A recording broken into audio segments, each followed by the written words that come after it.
In the fabled land of Northern California, nestled in the Valley of Sacramento, two friends begin a journey to enlighten the world about their experience living life as a Xennial.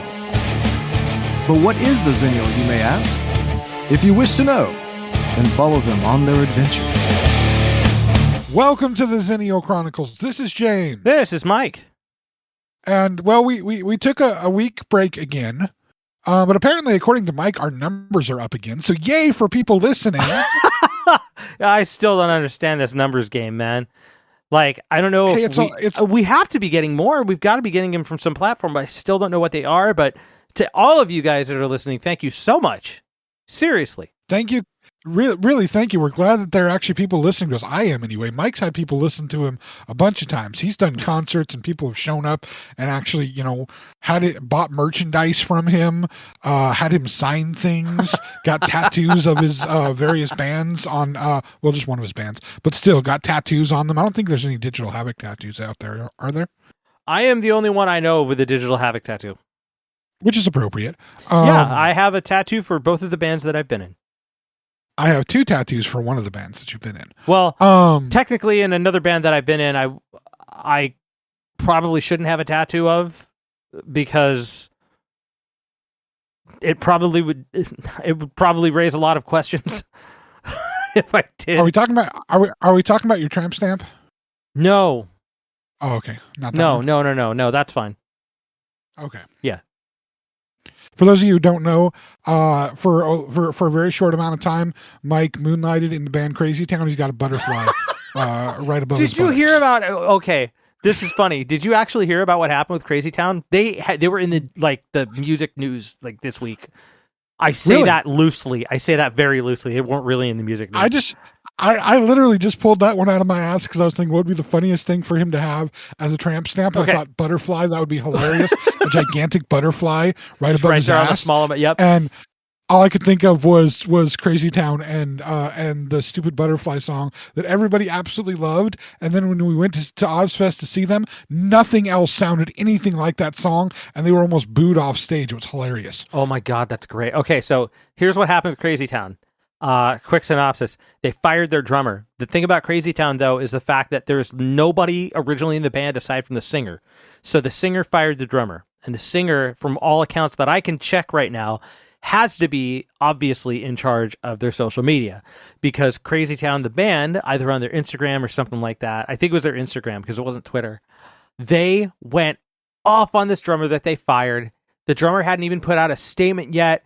This guy turns around and says shit like, oh, he was only in the band because he was dealing cocaine and he was 4 years in the band. He didn't know any of the words to Butterfly. And I'm sitting there going, he's the fucking drummer.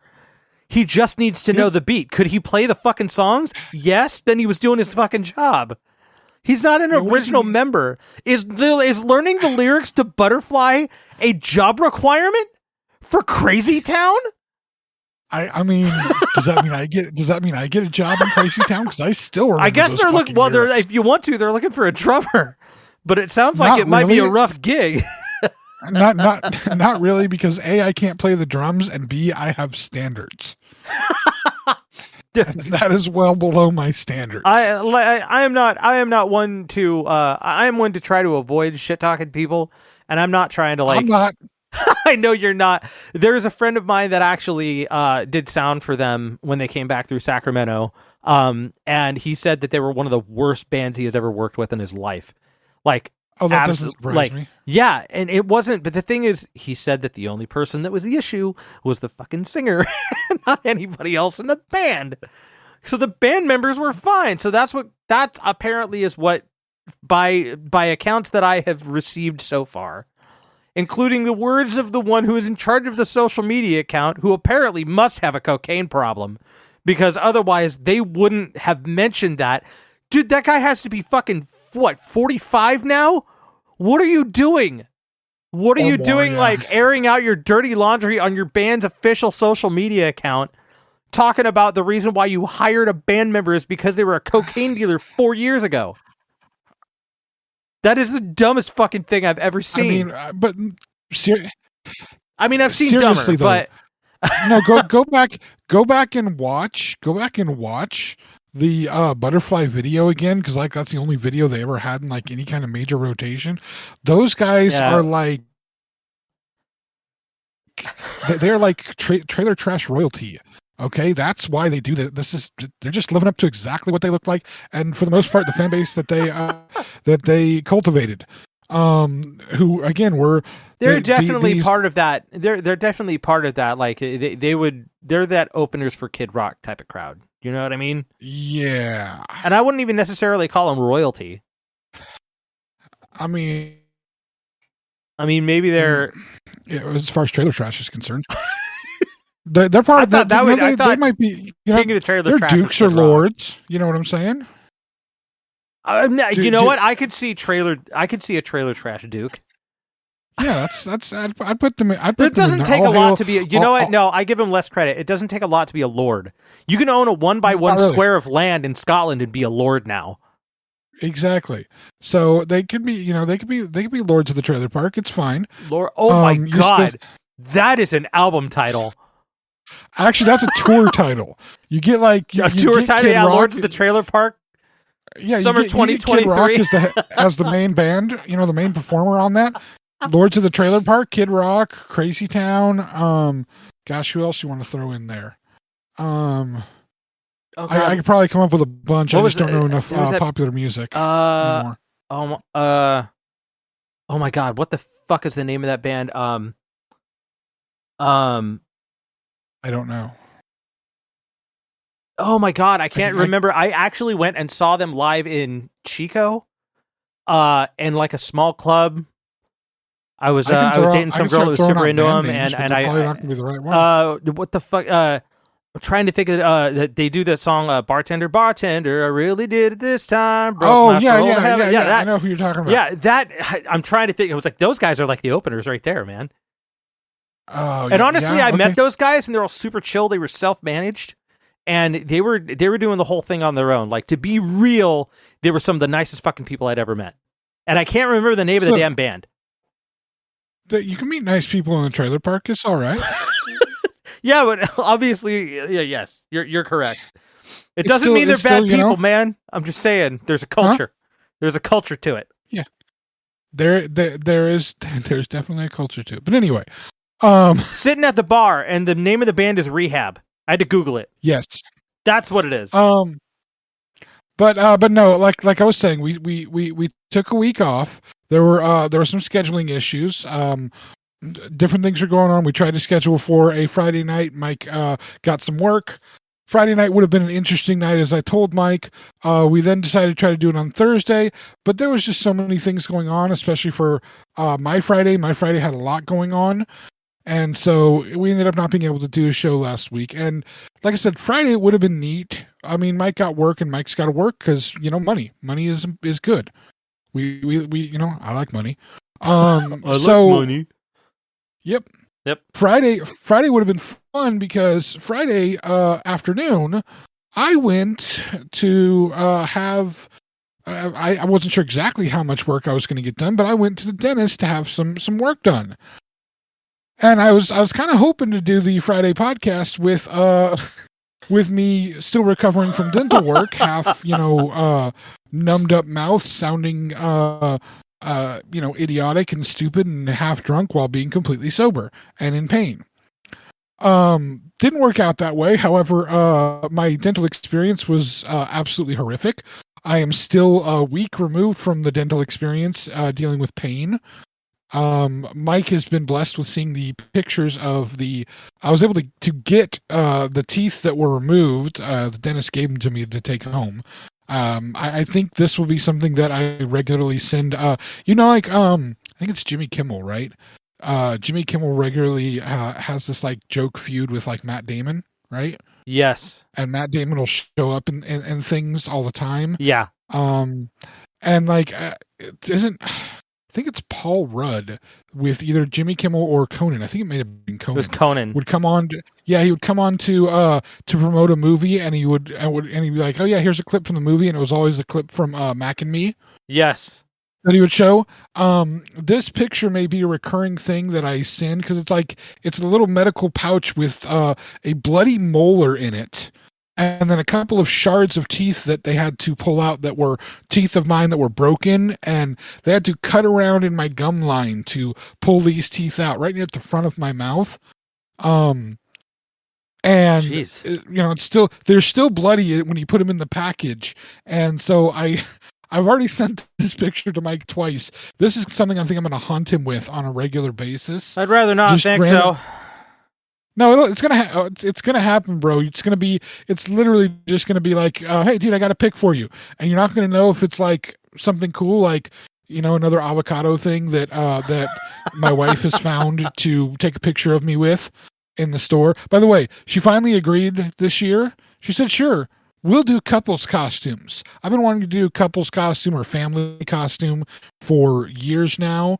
I was recently talking with announcer Scott, our friend announcer Scott for the Xennial Chronicles, and him and his wife and their child have regularly done children have regularly done family costumes for Halloween. They're fantastic at doing family costumes. And not this year, apparently. Their youngest child is apparently really into Transformers this year. So that child is going as a Transformer this year, which I applaud. Nice. But apparently they did the characters from Titanic, Jack and whatever Kate Winslet's character is in Titanic. They did that one year. The kid was a baby, so the kid was an iceberg. And another a relative was there with them and was the door that they were that they were perched on. Yeah. At the end of Titanic. Fantastic. When he explained that costume to me, I'm like, that's great.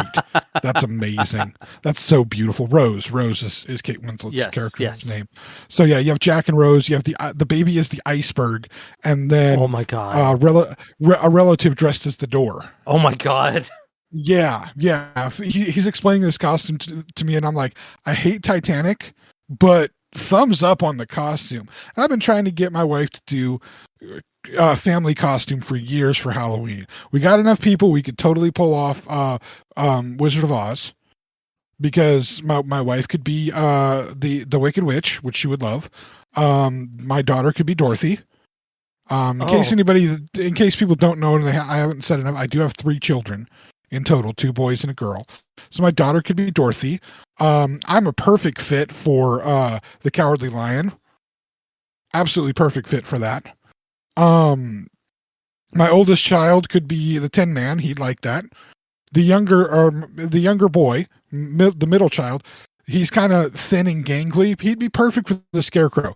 Boom, we have a set thing, and we have the grandmother who lives in the house. We'll just dress her up as a flying monkey. Fantastic. We're set. Be a perfect. I mean, I've considered doing that as opposed to trying to go the route of, say, any Star Wars related stuff, which we could do too. My daughter would make a perfect Rey. She'd be fantastic as Rey. Oh yeah. I'm at the point where I could play the old Luke. No issue there. Oh dude. We definitely we again, oldest child, he would play Kylo Ren. If we're going for the newer stuff, he'd totally play Kylo Ren, wouldn't have a problem with it. Dressing my wife up as Leia and me being Luke, a little weird, but whatever, it's just costumes. And then the younger boy, he could be anything you wanted to be. He could be Chewbacca, he could be we could put a ball around him, make him BB-8, whatever. I could think of so many. We could go old school Star Wars with it. We could do so many different combinations of that. But she said, every time she's no. It's like, fine. Well, this year she said she finally found a couple's costume for us. We're sitting there watching TV. Oh, I found a couple's costume for us. We can do a couple's costume finally. It'll make you so happy. I'm like, oh my God, what is it? Let me hear it. And I'm thinking it's something from one of the various TV shows that she watches that are, only relevant to people who know those TV shows. No. She found a couple's avocado costume. Oh my God, yes. Yeah, couple's avocado costume. I said no. I said, if anything, why don't you do the avocado toast? Because then you'll want to dress like the toast, and I'm not letting you be the toast. I'm like, she goes, I don't want to be toast. We can both be avocados. I'm like, I hate you. I really do. I think that totally works. You Tell her shut up. I'm down on it. Tell her I say you guys should do it. I'm gonna have you dress up as the feral child from freaking Mad Max. That's what I'll have you do. Hey, fuck you. We can do Chuck Norris. I totally can do that. Have you? Yeah, you can. You can probably easily do Chuck Norris. You mean Chunk Norris? Okay, you want to say it that way? I don't know. I thought about I don't have the having chest watched the hair, man. recent- I don't have the chest hair for Chuck Norris. I mean, You know what? I would probably just get a chest hair T-shirt and like a blue vest and Lone Wolf McQuaid that shit. I would probably just do that. that would totally work. I think it would totally um, work. I think that's a great. I have. It's funny because I have. We have costumes that we've wanted to use for a while. Yeah. I actually bought a full Riddler costume I haven't been able to use yet. Like full size Which with the Riddler? fucking the one with the suit and tie Riddler. Not like the new Riddler, suit and tie Riddler. Like So you're talking like the original Batman, the Adam West Batman Riddler. yeah, a lot more like Adam West Batman. Adam West Batman, maybe a little bit of animated series Riddler. Okay. So more comic book Riddler, not Did not to Carrey a do specific the suit and tie? Did Jim Carrey do the suit and tie? kind of. He had a lot of different costumes in there, but it wasn't quite the and actually, so the suit and tie is actually more comic book and more animated series. You're right, because the in the Adam West Batman, he's just wearing a Oh, I know. Classic Riddler was leotard. leotard. Classic Riddler was a full leotard and purple underwear. Yep, back when comic book characters wore their underwear on the outside. Yep, absolutely. No, I having seen the Jack Black videos that were put out in during quarantine with him wearing shorts and cowboy boots dancing around. Mhm. I thought about that for a Halloween costume, but nobody wants to see that. I mean, if it's Jack Black, they're okay seeing it. Nobody wants to see me do that. I don't even want to see me do that. But I got a little bit of a shock at work when work told me, because office culture, and I do work on Mondays typically in the office, and Monday is Halloween. So I was asking about it. Hey, what goes on in Halloween? Because I haven't worked in an office setting ever, and I haven't worked. I mean, I've worked in retail, and in retail, some nicer retail, smaller retail places, they'll let you dress up or let you have some fun. Not in any of the retail places I worked, because I worked in the major conglomerate retail places, and so when you were at Blockbuster, you wore your Blockbuster shirt and your stupid freaking khakis every single day. When you worked at Home Depot, you wore a collared shirt and an orange freaking apron every single day. Yep. And so there was no, you couldn't really wear a costume, because you could actually hurt yourself if you have to use any of the equipment that's there. There's saws, there's forklifts. You can't be wearing costumes trying to use those things. But office culture is a whole different thing, and I understand that it's different. And so my supervisor's like, yeah, we do a potluck, we do a costume contest. There's prizes. I'm like, seriously? So do I have to dress up? No, but you're more than welcome to. And I'm like, oh man, if I tell my wife this, she's totally going to be like, yes, you have to dress up. I'm like, well, I have like those union suits, the zip up, like they're like little kids footy pajamas that zip all the way up, but they're for adults to wear cheesy costumes. I have one that's a dragon. I'm like, I could be that. She's like, okay. I mean, I have masks and whatnot for various Star Wars things, but I don't have all the full costumes to go with it. So I have a Darth Maul mask, and I have a Darth Maul lightsaber, but I don't have a Darth Maul costume, nor do I have a Darth Maul figure. Like him and I may be the same height, me and Ray Park, but I am not. I'm like two Ray Parks smashed together. I'm fat. He's not. But But I was just making sure everybody understood what I was talking about. I like the I like just the setup. I love how the punchline is just explaining the joke. Yeah. But I do have a kind of Gandalf-y wizard costume that I bought last year. That actually I screwed up last year. I believe we talked about it on the podcast. I really screwed up because I very much, other than the wrong kind of staff, I look like Gandalf when I'm wearing it, especially having a beard. Right. I don't have long hair or anything, but I look enough like Gandalf. And we're doing the rounds, doing the trick or treating rounds, and from across the street, I have somebody yelling at me, "Hey, Gandalf!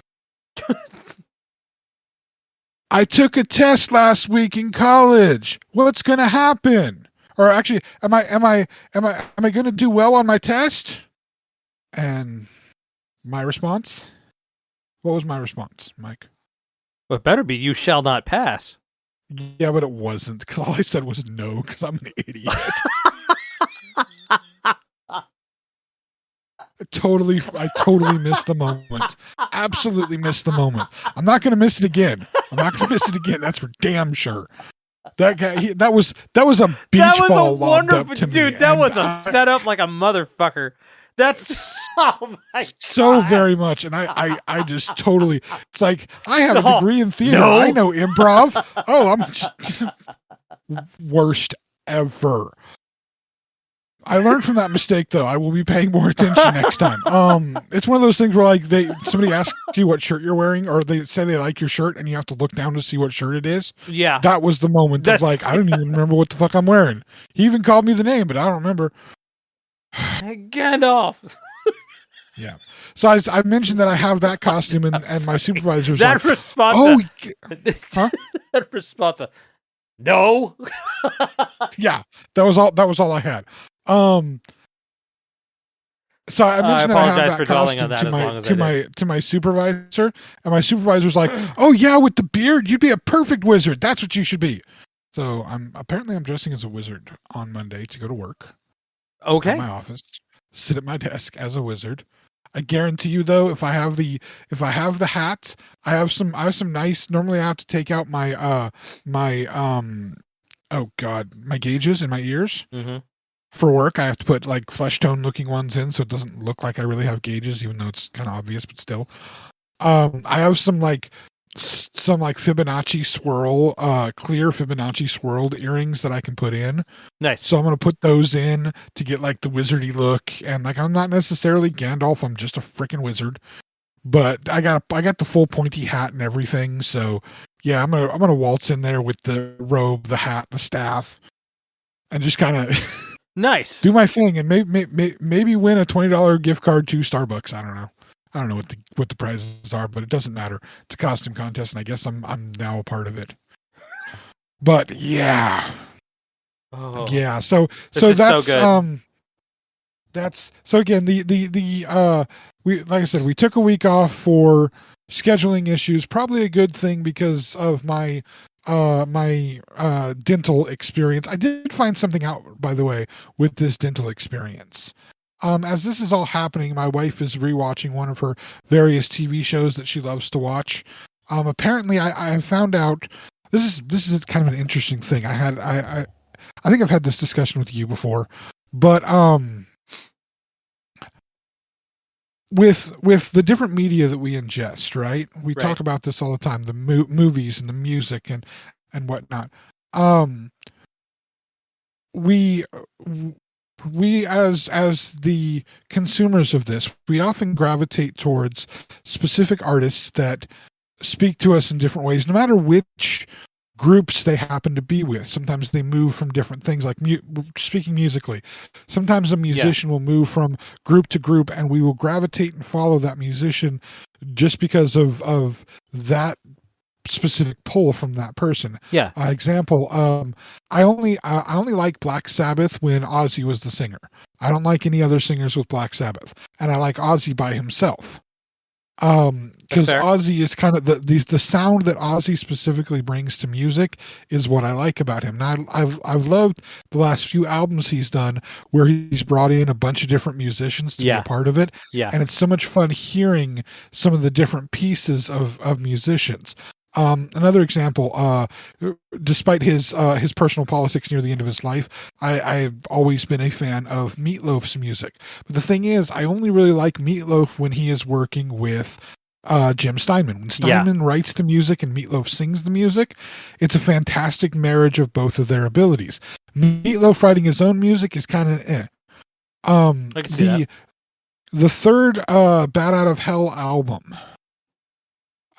There's a few songs by Jim Steinman on there, but there's a bunch of songs by other very prolific songwriters and a bunch of musicians that were involved in that album, and it has a different feel to it than Bat Out of Hell 1 and Bat Out of Hell 2, obviously, because both of those were completely Jim Steinman projects. Right. But it's interesting to see Meatloaf in the backdrop of you get a Jim Steinman song, and then you get a song that's written by oh gosh, I can't think of her name. She's the one who wrote "Don't Want to Miss a Thing" that Aerosmith did. I can't think of her name. Very prolific songwriter. But you get all these different. You get a song with John 5 playing the guitar on it. Oh yeah. You get a bunch of different things in that album that gives you a little bit different feel. A similar thing happens when you're dealing with movies, TV shows, things like that. That's one of the reasons I love to talk to people about the movies they like to watch, and you can get a feel for the lens they see movies through, oftentimes by who's involved in the movie making process. Okay. Continuing, real quick, just interjecting. I did look up who you were talking about, and holy shit, she's an incredible songwriter. This is Diane Warren. Is who you're talking Diane about? Warren. Dude, she wrote "If I Could Turn Back Time," "Because You Love Me," Celine Dion, "How Do I Live," Leanne Rimes. Obviously, I Don't Want to Miss a Thing. The first song, the first hit that she had was in '85, "Rhythm of the Night" by DeBarge. Just a ton of incredible. Yeah, she's amazing. Yeah, incredible songwriter. Holy shit. Okay, please continue. And that's one of those deep things. There's a bunch of Swedish songwriters that have written male Swedish songwriters that have written a whole bunch of pop hits that have been done by so many different artists. Oh yeah. That unless you know the producing side of music and you pay attention to that part of it, you don't realize that I like this song by this artist, and this one by this artist, and this one by this artist. I just must love pop music. No, you actually love this Swedish writer, who wrote all of these songs. You like the way that guy writes music. Yep. And it's fun to look deep into that. And people will sometimes recognize directors, right? Mm-hmm. And say, I'm a Spielberg fan, or I'm a Scorsese fan. Don't be friends with those people, by the way. The Scorsese fans, just don't be friends with them. They're not worth your time. They'll not necessarily always realize that sometimes it's not just the director's vision. There's writers, there's producers. You then have those people who don't really care about the directors of a movie. They just see a movie and they see a trailer, they watch the movie, they love the movie. And then you can come, if somebody like me with movies, you would be somebody that probably in the music, with the music knowledge, that would be able to see these connections too, that just the common consumer wouldn't see. See the connections of, again, behind the scenes people, producers, directors, writers, finding out that, my wife, again, when we, in our first few years of being together, she would consume movies in a way that just, it looked like a fun movie, so she'd watch a movie. And I ended up finding out that she was a huge fan of Ron Howard. For the longest time, anything Ron Howard directed, oh wow, of all people, anything Ron Howard directed, she loved the movie. It just made her completely fall in love with the movie. His way of moving the camera, his way of telling a story. Yeah, loved Ron Howard. Also, she also loved anything by Michael Bay. And admittedly, Michael Bay, for whatever he is as a human being, his camera work is absolutely beautiful. He makes some of the most well-composed shots. It's noticing those little things. Well, what my wife had learned to she hadn't learned to realize I actually had to kind of point it out to her at one point. Television has similar circles where they'll have, instead of it being directors necessarily, it's production groups. Mm-hmm. And different production groups will make these multiple things, these multiple shows. And they'll have similar thematics. They'll sometimes share characters, but the themes and the way they tell their stories and the way they do things, even though they're completely different types of shows, they'll have the same feeling to them. Oh yeah, absolutely. And it's been she's been going through a little bit of a journey realizing it. One of the producers that she seems to love the shows from is producer Shonda Rhimes, who her biggest show is Grey's Anatomy, which I've discussed on here before, how much Grey's Anatomy I've watched in my lifetime. There's been a couple of offshoot shows from Grey's Anatomy. But she also was very big, well known for a big show called Scandal. It's about I think I've heard of that one. Yeah, presidency, somebody who's a fixer, and it gets crazy. But she's been rewatching she was rewatching Scandal recently. We were getting near the end of it over this week of me being in agony and pain and dealing with my teeth hurting, and I'm watching, it's espionage and spy stuff, and I'm watching people getting tortured for information, and a realization hit me. And that realization is, I don't ever want to be a spy. I don't ever want to be given like top secret information. Like, secrets between friends is one thing, but like, I don't want to be given top secret information that is so secret that somebody might actually torture me for that shit. Oh yeah, for sure. Because I'm telling you right now, just from my experience of getting numbing shots and having teeth removed, there's no way in hell I am letting anybody try to remove any teeth from me without numbing me. I'm not. You're I'm making not me getting people squirm like, over here, man, with the concept of what you're talking about. I'm not letting people like drill into me or cut off fingers or nothing like that. I'm literally the type of guy that like, we're going to torture you for information. I'm like, you don't need to torture me for shit. I will tell you everything. Whatever you want to know, I will fucking tell you. There's no Please, torturing for the at love all. of God, just do it.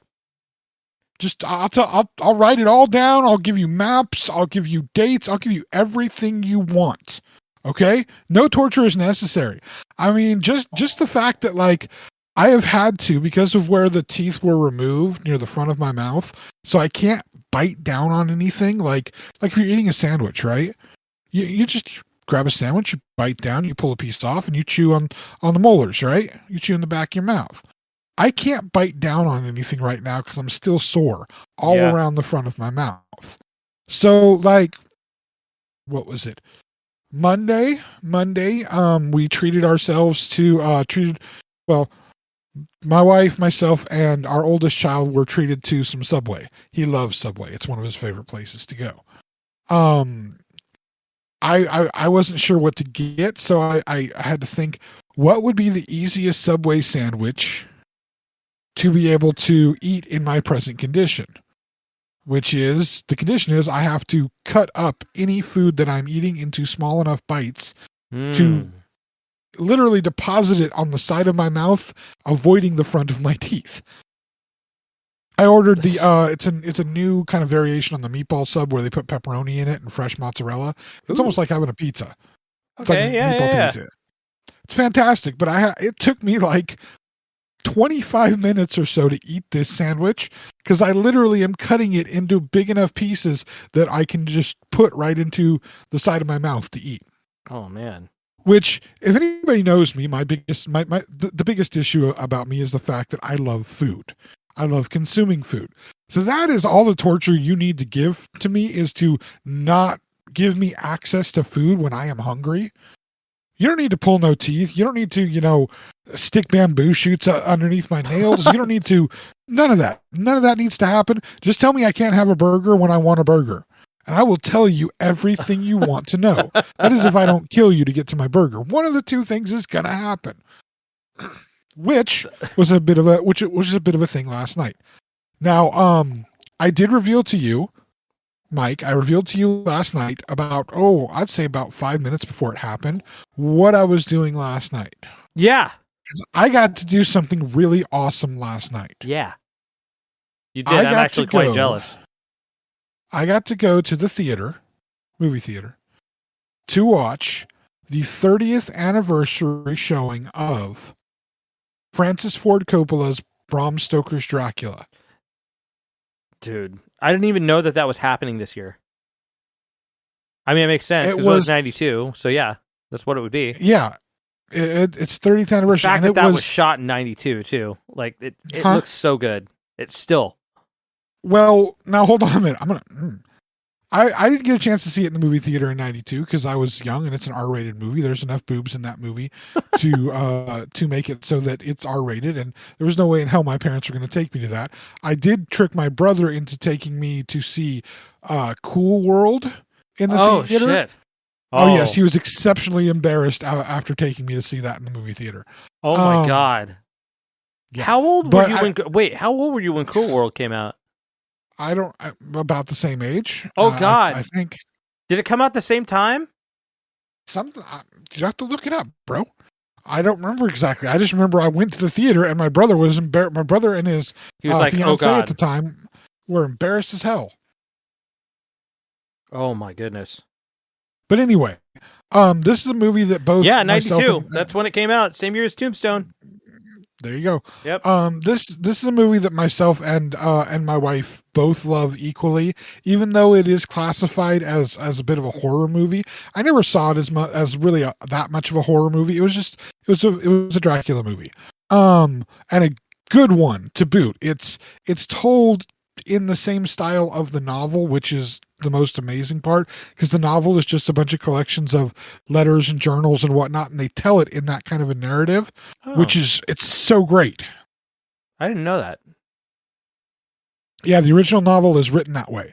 So that conceit where it's, Mina's letters and then Seward's journals from his, treating patients, and Jonathan's journal and letters, that's exactly how the novel is told. Wow. So revolutionary for the time that it was put out. But that's why that take on it by Coppola, very good take. Watching it now, there are some missing story beats that would be necessary, some exposition that should have been added that wasn't. They jumped in a few places where you have Van Helsing sitting down with Jonathan and Mina after Jonathan has come back from seeing, being there at Dracula's castle, and already putting together that, this Dracula guy that he was there with is totally the vampire that killed Lucy and is ravaging London already. There should have been some more exposition to explain that and come to that conclusion instead of just automatically that's concluded that way. Gotcha. So there's a few beats in there, but to see this stuff on the big screen, the camera tricks that are done in that, which there's so many tricks done in camera, so much stuff there was really, really old school highbrow filmmaking done in this movie. The performances, even Keanu with his kind of questionable accent. Yeah. They did show after the movie a couple of deleted parts of scenes, and one of the things is Keanu's so serious in that because the only way he can pull off the English accent at all is being serious. If he gets funny or goofy in the slightest bit, the accent is absolutely terrible. Even worse than what it is normally. Okay. There's a scene with him being more funny and lighthearted, and it's so cringe. It's awful to watch. Oh my God. But that's great. Being able to see that in the big screen, the visuals are amazing. It's so beautiful. It's so well designed.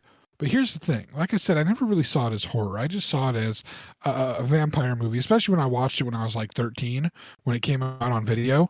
And it's a vampire movie with boobs in it. I'm cool with that. And really cool vampire. I kind of expect, when I watched it, I never got like, there were somewhat horror elements in it, but There's a few jump scares. Yeah, sort of, but it's not like, maybe it's not like classic horror, like slasher flick. Well, no. See, here's the thing. It's not classic but horror. it's a like drama slasher flick. similar to I consider it a drama similar to Frankenstein. It's a love story. It's a twisted It as is. fuck love story, but it's a love story. Whereas Frankenstein is it's a psychological thriller. Here's the thing, though. Here's the thing. Now, you can replicate this at home if you have the right system set up. Okay. Watching it in the theater actually made me finally view this as a horror movie. Not a slasher horror movie, Really? but a horror movie. And the reason for it is when Jonathan first arrives into Dracula's castle, if you're watching it from your TV, you hear a bunch of different weird noises and whatnot. Like there's sounds happening all the time, Mm-hmm. but it's kind of muddled.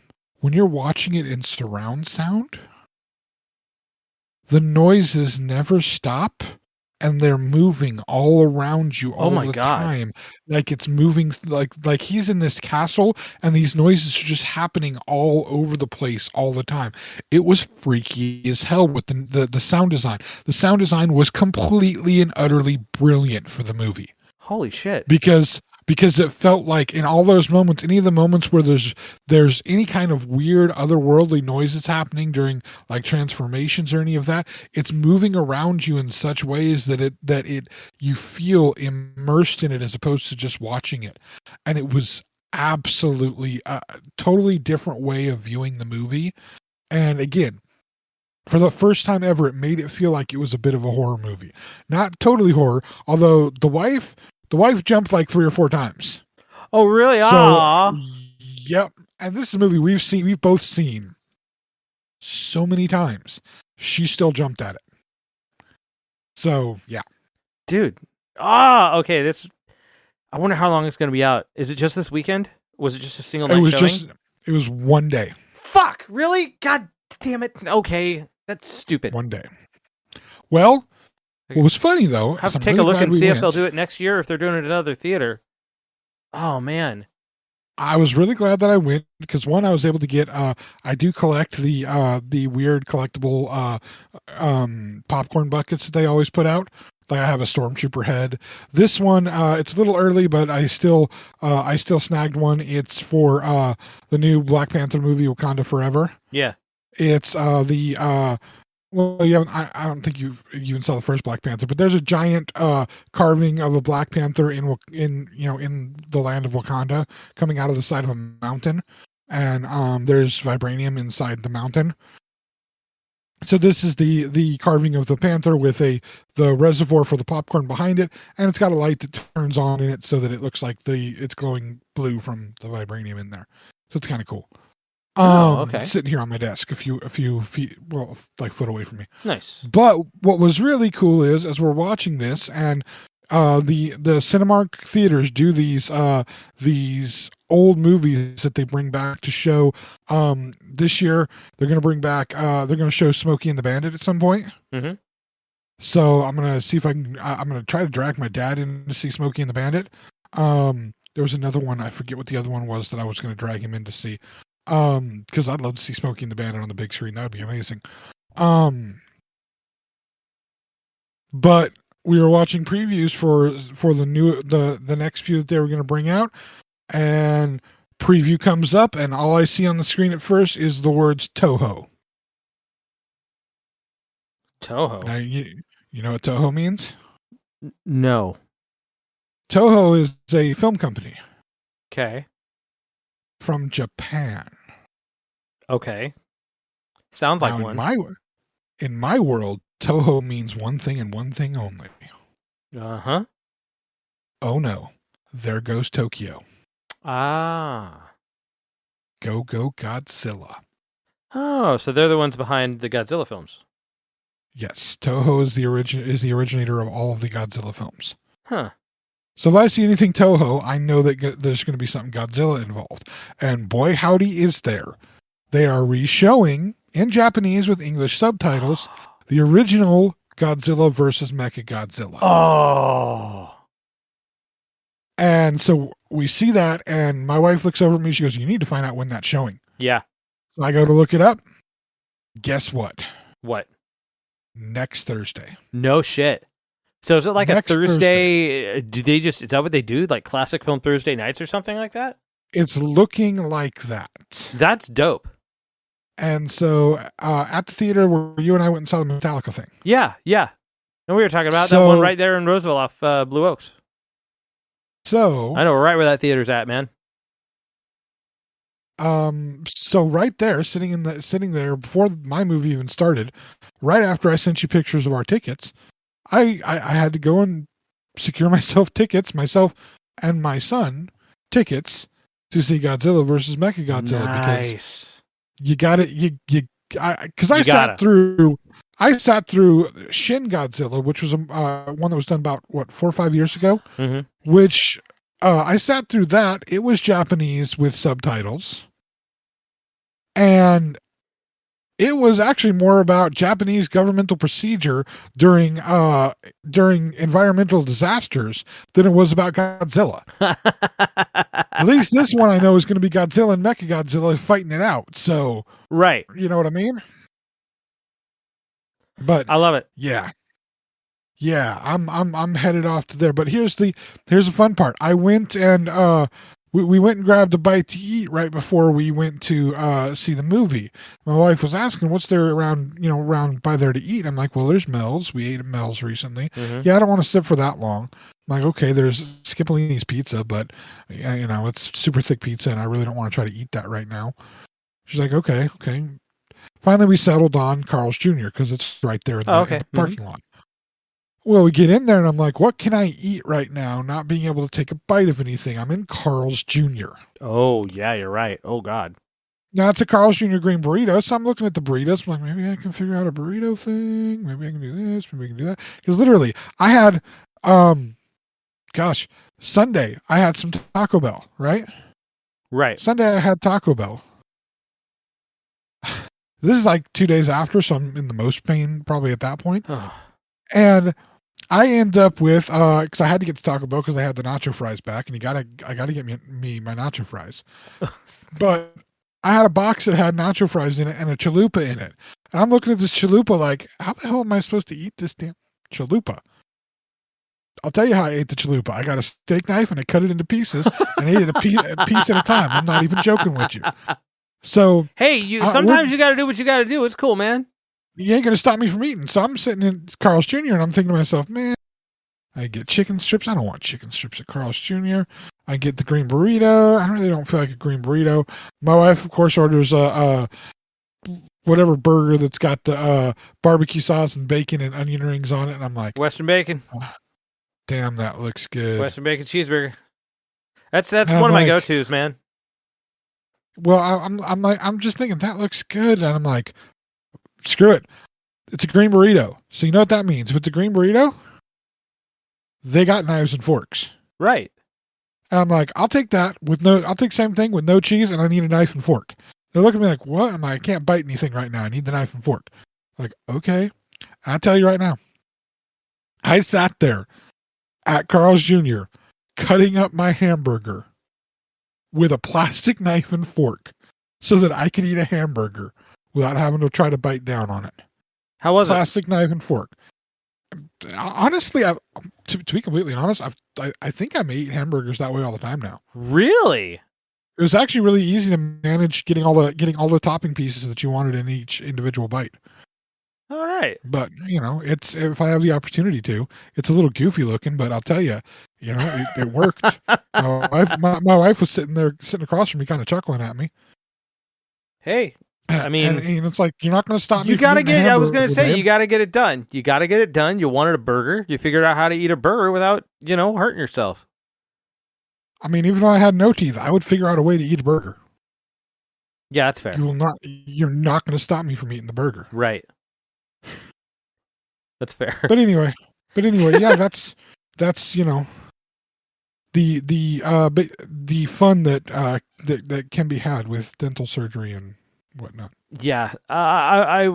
Yeah.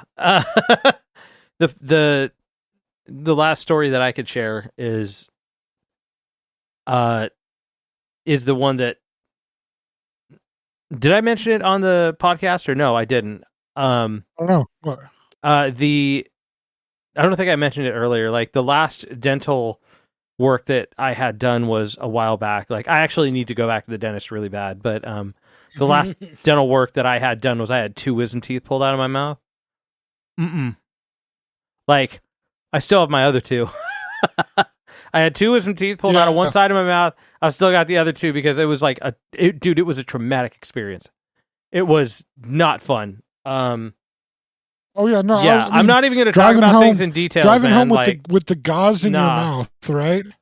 The gauze in my mouth, shot up full of Novocaine, like half in shock, trying to figure out how to like emotionally process stuff. I had to I couldn't speak, so what did I do? I had a notepad and I was telling my wife like how terrible I felt using a pad and a pen, a pad and a pen. Like it's not. Oh. No, I had the gauze in there, right? And the gauze is soaking with blood, right? It's also soaking God, we're with getting saliva. real gruesome. Like warning, warning now. We're getting bad. Yeah, it's soaking with blood, soaking with saliva. So you're trying to swallow the saliva, and it tastes of iron because you're bleeding still. Right. And portions of your face are completely numb because they want you. You're done. You get out of there because what are you gonna do? Sit around and try to denumb yourself there? Nope. You're done. You go. And I'm trying to drive home. I'm so mad because I'm in so much pain. I didn't expect them to do as much as they did. One of them. It didn't feel like I was numbed at all. It hurt the entire time he was working on it. Oh, I don't necessarily want to go through this much detail, man. You told me before the podcast. I don't want to hear it again. But no, here's the thing, though. I'm driving home, and the grandmother, for some reason, she decides to call me to let me know she had a thing she was going to be going to on Saturday. She decided not to do it. She doesn't call my wife. She knew, by the way, I had a dental appointment. She doesn't call my wife. She calls me to let me know that she's not going to do it. So I've already sent a message to the wife. I'm on the way home. Don't call because I can't talk. I am in a lot of pain. And she's feeling bad because she calls you, dentist. And the first thing I swear, please, you'd be like, Murr! You should have just fucking screamed. No, this one I got the I'm in my car, so it's connected to the Bluetooth of my radio. My phone is right. So I'm driving and a call comes through and it's the grandmother. And so I'm worried that the grandmother's calling me for something major because why the hell is she calling me otherwise? So I push the button to answer the call and this is, I'll do, my normal voice will be the grandmother talking. Mm-hmm. And then I'll try to sound exactly how I sounded there. So the thing comes up to tell me that it's, the call's up. Oh, hi. Wait, are you driving? You're not back from your appointment yet, are you? No. Okay, well, I'm just calling to let you know that I'm not going to be going tomorrow. I called and told them I'm not going to be going tomorrow. I'm omitting names here, obviously, and what she was going to do. But I called to tell them I'm not going to be going tomorrow. I'll talk to you when you get home. That's what I said. She understood it, apparently. Did you gargle a little bit, too, on the last one? Huh? Did you gargle a little bit, or was it just that internet breakup? I didn't know, but it came out on the other side. I think it might have been internet breakup, because the last one was just... Maybe it was a little throaty. I don't know. Oh, no. That's literally... I'm like, I can't talk, and you call me. Why? Oh, Why no, that's not okay. Call? That shouldn't happen. But this is the funny part, dentist too. She knew you were getting work done. Well, and this is the funny part about the adulting of it. I mean, you see videos now where our generation and the generation slightly older than us have videoed their kids and put it on the internet when they bring their kids home from any kind of dental work, and their kids are half groggy and out of it and in pain, and put it up there for laughs and whatnot. But being like the adult in the situation, you have to do it all yourself. Although I will say the last time my wife had major work done, they had to do something big for her work. So they did sedate her completely. And I had to drive her there and pick her up because they put her out sedation. Yeah. That was a hilarious ride home. It was even more hilarious the next day because she did not remember any of it. Oh man, So I won't. I did not film, and I did not keep any record of it. That's for my amusement and my amusement alone. But needless to say, I like normally when there's some people I guess you can equate it to when they're on any kind of when they've had any kind of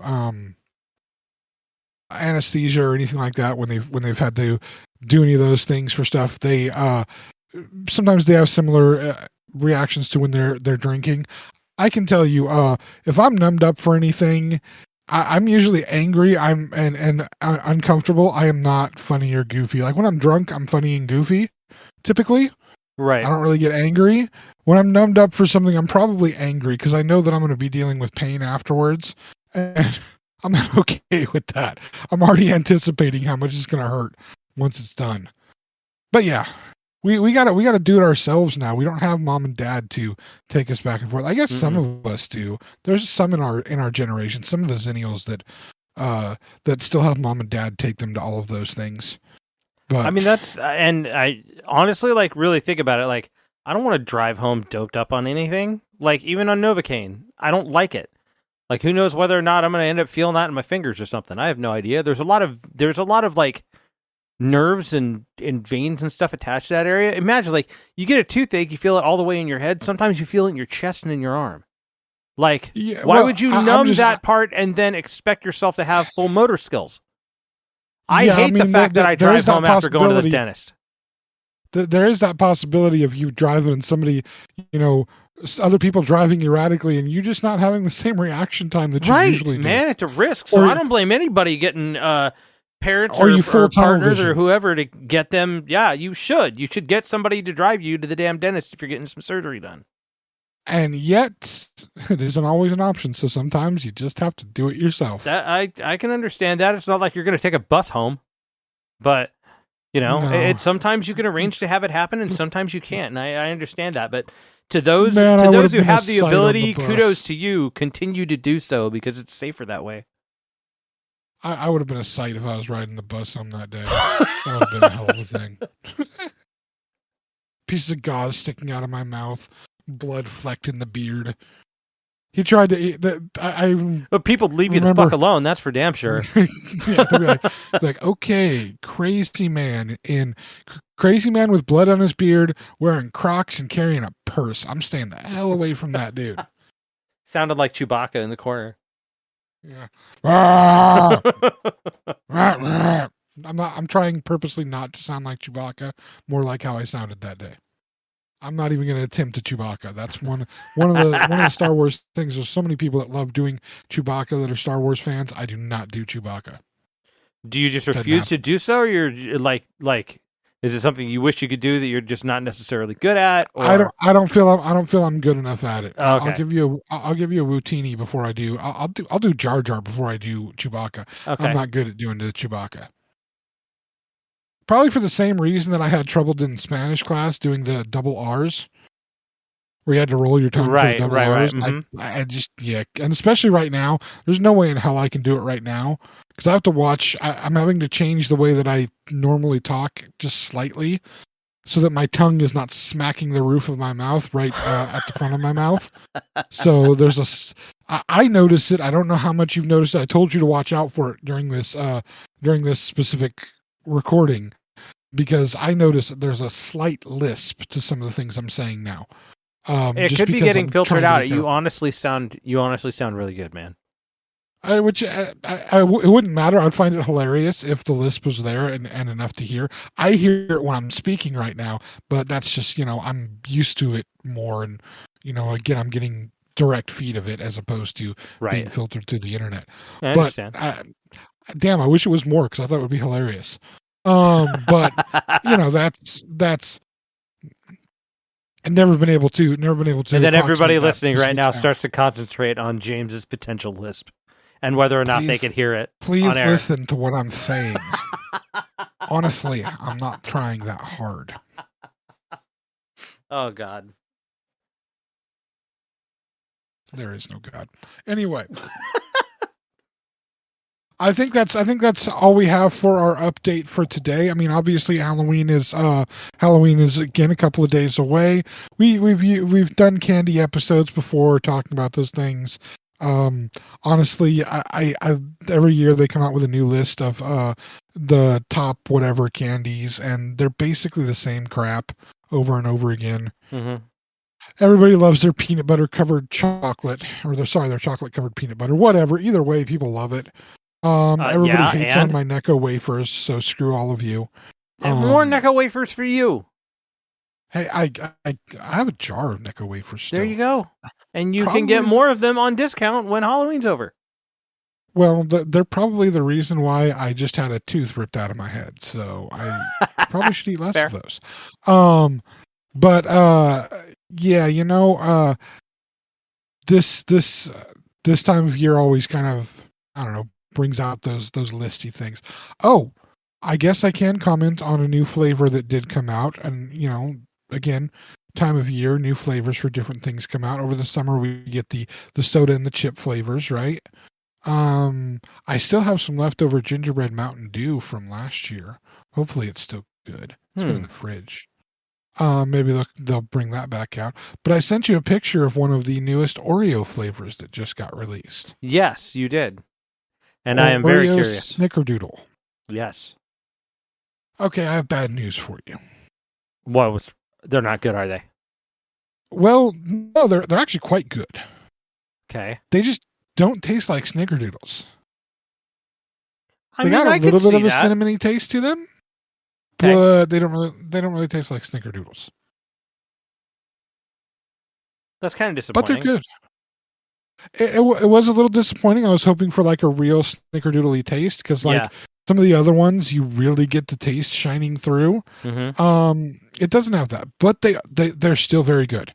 They have a little bit of a cinnamony taste to them. They're still very, very good cookies. But yeah, I would not, in good conscience, call that a true Snickerdoodle flavored cookie. All right, that's fair. But otherwise, I think that's what I have for the day. How about you, sir? Anything else you want to share? I mean, I guess I think that's about it for me so far. Well, I haven't informed Mike about this yet. So, throwing him a curveball. We will be taking another 1 week off because I have now a movie I have to go see on Thursday. And I also have another thing I have to do on Friday night of next week. Follow-up dentist appointment? No. Well, I can mention that I did actually see my dentist again on 2 days ago on Wednesday because I was worried that I was still in pain from having the work done. Worried maybe I was getting an infection because my sinuses were hurting. So I went to go see him again, be like, what the heck's going on here? First off, he assured me there was no infection. He looked and checked, saw nothing to show signs of infection. He did have me do a very weird test, though. He had me hold my nose closed, but try to blow air out through my nose. Okay. And then asked me if I felt any air in my mouth, specifically from where the molar was removed. Because apparently, if there's, the roots have grown in too far, or there's specific issues, sometimes you can have an opening between your sinus cavities and the jaw where the molars are. And he was worried that maybe that's what I was feeling for the pain. And that was a possible issue because that would be a major issue. Whoa. Luckily, I did not have an air passageway between them. You maybe just try to do that, and I just blew my ears out a little bit. Yeah, it should do that. That's exactly what it should do, is go to the ears. It shouldn't traverse down into your mouth. When I explained more to him that it was the front that hurt, he then explained the full process. Because at the time when I was, I was sitting there after he had done all the work, and I was, last Friday, and I had the gauze in my mouth and whatnot. The only thing I was able to do was motion enough for him to, actually I didn't even motion. I typed it into my phone. Can I have the teeth? And that's when he's like, we normally don't give them to people, but sure. And he bagged them up for me. I was going to say, I didn't get when my wisdom teeth were pulled, I didn't get them. I was just like, fuck them, I don't want to see them. I asked. They were sitting there on the tray. I'm sitting there waiting because he had done the top. He was going to do. I had one more he was going to pull, but it was on the bottom. So he'd done everything on the top. I'm sitting there with gauze in, trying to, stem the bleeding as much as possible. And they're getting ready to shoot up. Having me rest for a minute before they shoot up my the bottom because he knew I was having. It was strenuous with the top. Yeah. I mean, I had tears running down my face. I'm gripping onto things. It was lots of pain. And I look over at the tray that's sitting there as I'm sitting waiting for him, and I see these pieces of tooth, and I'm like, I was like, can I grab them? Should I grab them? Are we gonna get in trouble? And so when he came back, I'm like, I'm done for the day. I don't want to do the other one today. He's like, okay, I totally understand. Then I'm like, can I keep those? Typing all this into my phone. He's like, sure, yeah. We don't normally let people have them, but sure. Not a problem. He backed him up for me. Go out to make another appointment. My appointment was for beginning of November. 2 weeks away, an appointment. So when I saw him a couple days ago, and he's like, "Yeah, there's no infection." He explains how he had to cut into the gums and cut into the roof of my mouth and cut around this one tooth, the one that's the problem, and it kept breaking on him as he's pulling it out, and that's where all the pain was from. And I'm like, "Yeah, that was awful." He's like, "Yeah, you know what? Let's cancel your appointment, and we're going to wait till you're fully healed. And the reason you're not healed, this is one to heed, okay? Xennials and or younger listening to this, and even anybody older, but specifically the ones that have not yet maybe had this set into them yet, okay? Okay. If you've been fairly good about your diet, you didn't let yourself get over 300 pounds at, 5'6". You have been good about not eating too much sugar and whatnot, and you are lucky enough to have not had been born with diabetes 1, but specifically get diabetes 2, be from, again, having a poor diet. Keep it that way, because here's the deal. When you're diabetic, you heal a lot slower, especially if you are uncontrolled diabetic. Luckily, my sugars are in good control being a diabetic, but it doesn't matter because you can heal a lot slower, hence what is probably happening to me, taking forever to heal. God, that's terrible, man. So yeah, don't become diabetic, dude. Stop eating all the sugar. This is gonna be an interesting Halloween. I was gonna say Halloween. The Halloween episode, the one that is coming out on Halloween. We're talking about you don't having eat your the sugar. Teeth removed, and yeah, we're at that as a point. result of great. So a cautionary tale. Yes, a cautionary tale. Keep your teeth. And don't get diabetes. Don't get diabetes. It's hey man, it's making it even worse. They go hand in hand. Cut out the sugar, your teeth will be better. No diabetes. Well, unless you have type 1, which you're born with, and you really can't say anything about that. That you have no effect on that one. Although, honestly, you even with a good diet, people can still get type 2.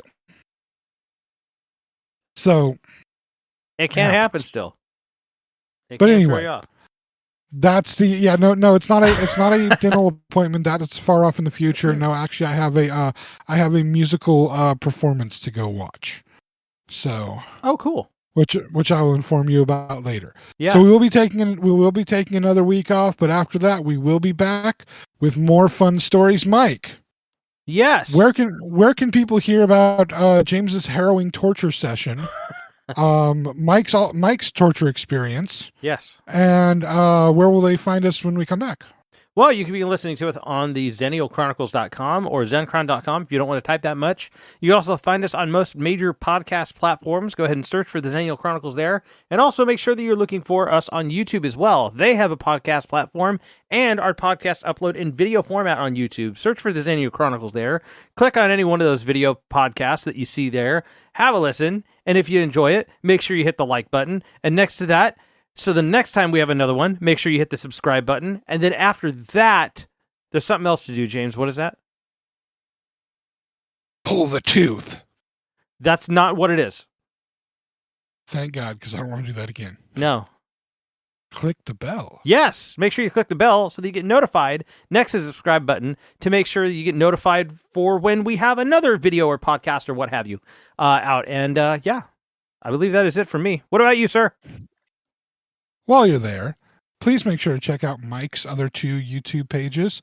First one is Chronicles Games. This is a page that he does with his wife where they play video games. Originally, it was supposed to be in chronological order of the story, not in order of the release. Now it's just them playing video games, having fun, and Mike doing terribly at them. Dude, okay, so in regard to that, I have spent the last 2 days, I had an error, a recording error with one of our videos. I am not going to mention which video nor which game it's for. And I'm not going to mention when the video comes out. We've started uploading videos again.